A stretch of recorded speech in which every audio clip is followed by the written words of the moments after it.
अरे नीचे था खाली करा भाई लोगों માનનીય વડાપ્રધાનશ્રીના નેતૃત્વ હેઠળ સમગ્ર ભારત દેશમાં ભારત સરકારના જલ શક્તિ મંત્રાલય દ્વારા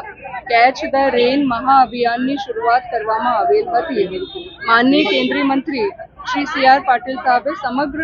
સાઉથ ગુજરાતમાં મોટા પાયામાં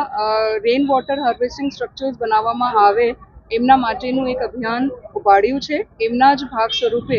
આજે સુરત શહેરમાં સુરત મહાનગરપાલિકાની जो ઇમારતો છે, સુરત સિટી બ્રિજ સિટી તરીકે ઓળખાય છે, એટલે બ્રિજીસમાં જો પાણી કલેક્ટ કરીને એમને રેન વોટર હાર્વેસ્ટ કરીને એમને ભૂગર્ભ જલમાં ઉતારી શકાય એમના માટેના કામો અને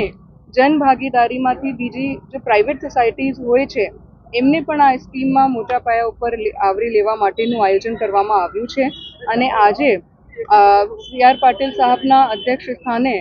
માનનીય મેયરશ્રી અને કોર્પોરેશનના પદાધિકારીશ્રીઓ કોર્પોરેટરશ્રીઓની ઉપસ્થિતિમાં અહીંયાથી રેન વોટર હાર્વેસ્ટિંગ સ્ટ્રક્ચર્સની શુભ શરૂઆત સમગ્ર સુરત શહેર માટે કરવામાં આવેલ છે। 2000 જેટલું ટાર્ગેટ સુરત શહેરમાં જુદા જુદા જગ્યાઓ પર લેવામાં આવ્યું છે। આજે ભૂમિપૂજનથી શરૂઆત કરવામાં આવી છે અને ટૂંક સમયમાં આ તમામ જગ્યાઓ પર કામગીરી ચાલુ કરીને વર્ષાનું જો જલ છે એમને ભૂગર્ભ જલમાં ઉતારી શકાય અને એમના કારણે ભૂગર્ભ જલ સ્તર વધી શકે અને જલની ક્વોલિટી ઇમ્પ્રૂવ થાય એમના માટેનું જો આ અભિયાન છે એમાં સુરત મહાનગરપાલિકામાં કામગીરી કરવામાં આવશે।